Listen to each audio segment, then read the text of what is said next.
দক্ষিণ বঙ্গোপসাগরে নিম্নচাপ তৈরি হওয়ার জন্য পশ্চিমবঙ্গে তাপমাত্রা হেরফের হচ্ছে না এখনই, তেমনটাই জানিয়েছে আলিপুর আবহাওয়া দফতর।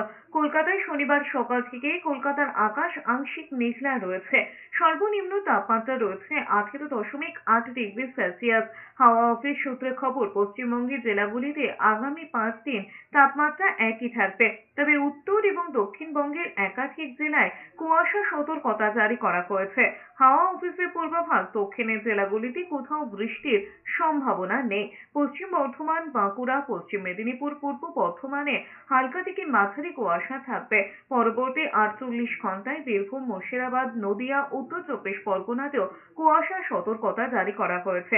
উত্তরবঙ্গের ক্ষেত্রে দার্জিলিং, জলপাইগুড়ি, কোচবিহার, উত্তর দিনাজপুরে শনিবার হালকা থেকে মাঝারি কুয়াশার সতর্কতা রয়েছে।